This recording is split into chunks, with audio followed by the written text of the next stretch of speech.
What's going on, guys? Your Average Gamer back, and today I'm bringing you another gameplay commentary. As you guys can see, I'm using the Remington R5 with the thermal hybrid scope, and I'm actually bringing you guys a new series idea. This series is actually called How to Be OP. So if you didn't figure it out it already, what I'm going to do is I'm going to use either an attachment or perk setup or a gun that is considered OP, overpowered, and use it, because you guys know I don't abuse the game in the sense where I use the strongest stuff I can. I did with the MSBS for the first day, but after that, I flipped off that, and I play pretty standard. And what I mean standard is, I use loadouts where what I would use for the most part in a competitive match. So I'm using a quick draw, lightweight, agility, quick draw, dead silence, and occasionally I'll use focus.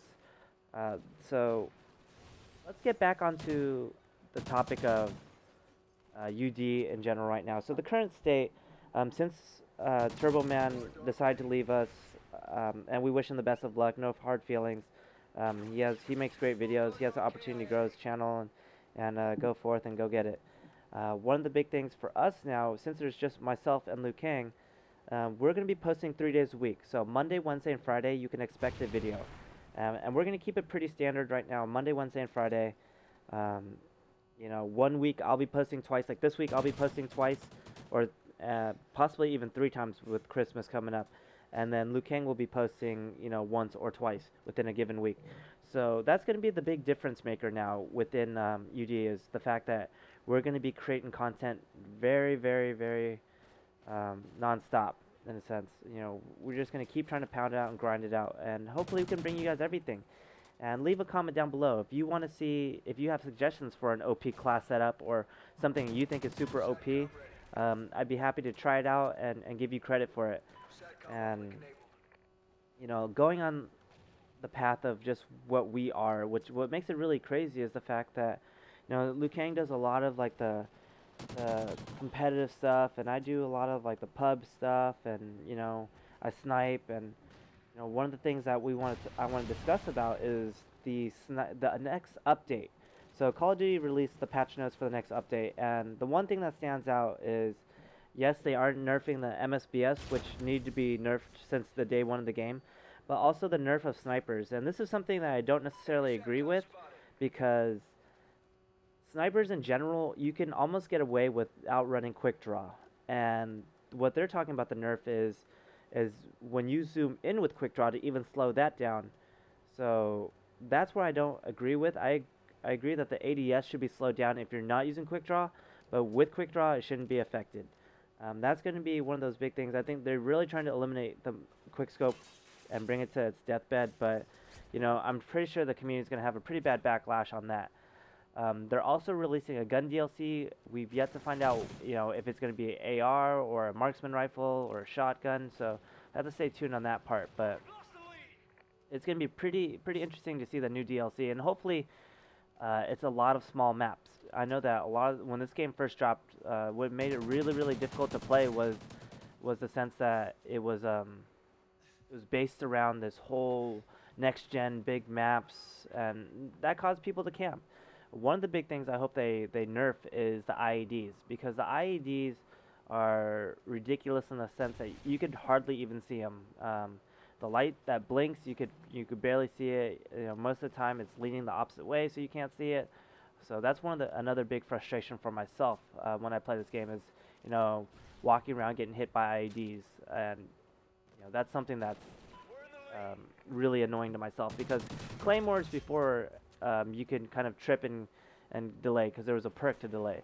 And then with Stalker and MW3, you were allowed to trip them and move past. And Bouncing Betties, at least Bouncing Betties, you could prone and you avoid them.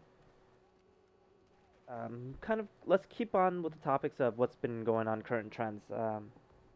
Recently, last week, I actually just graduated from college, so what that means for you guys is I'm able to finally put more time into the stream, more time into creating videos, but at the same time, I'm still going to be job searching and hopefully finding something. Regardless of what happens, though, I'll still put my best effort forward with UD and streaming, and you guys have given me a lot of support in the past, and we want to keep going with it. This channel alone has grown so much in the past couple weeks, and we're so close to hitting 100, and I think we could hit 100 by early January. One of the biggest, the coolest things that with the UD channel for myself is the fact that it's like starting over. When I first started my YouTube channel, not many of you may know this, but I had 22 subscribers for like a whole year until I started live streaming. That's where I was able to finally get my YouTube channel out. But with UD, it's been like an immediate hit. It was like a second take, and it's been so cool to actually see that grow, and I'm so happy to keep it going. Um, since it is just myself and Liu Kang, it almost feels like we're always against the world, and we're trying to grow it, and we are in a big reach out for people who can create content. And when I say create content, like content that can bring value, something that's really good, really strong, that people can learn from or grow from, or just enjoy watching. And there's a lot to it than just making a video and talking over it. It's the fact that how well you can engage, how well you can really keep people involved in the game and the growing community. Because as we know, when Call of Duty Ghosts came out, it was a pretty big. It wasn't as big of a boom as Black Ops 2, and that's a big bummer because Black Ops 2 made such big strides in competitive, and we're struggling to hit that point again. And it's almost like we've taken a step back, and that's one of the big things I want for my channel was to able to do 8s and to do game battles. So if you want to do game battles, now that I can actually do it, please let me know in either my chat or in the comments below, and give me some stuff that you guys want to see, some if times that may even work better for you. So really what I'm asking for is an opportunity for you guys to reach out and let us know what you guys want to see. Since we are so small, it's such a good opportunity for everyone else to be heard. And I think that's one thing that you don't get out of bigger channels is your voice isn't always heard. That's one of the cool things with us is the fact that we read every comment, we listen, we try to interact with you guys as much as possible. You guys know that I always try to interact with my fans as much as possible and try to build that support around us and build a good community. But other than that, that's kind of been the whole outlook as of late, and something that I would love to grow. But let's quickly dive back into this class set. So what makes the thermal hybrid so good is, like I said, the fact that you can, you have the ACOG scope where you can look far distance. It has the thermal, so you can see people who are, laying prone. But at the same time, when you're going around close quarters, you could flip the scope into a red dot, which makes it pretty unfair, I think. I think if it's a thermal scope, it should be mainly used as a thermal scope, like an ACOG or something. Like the way it's always been in the past.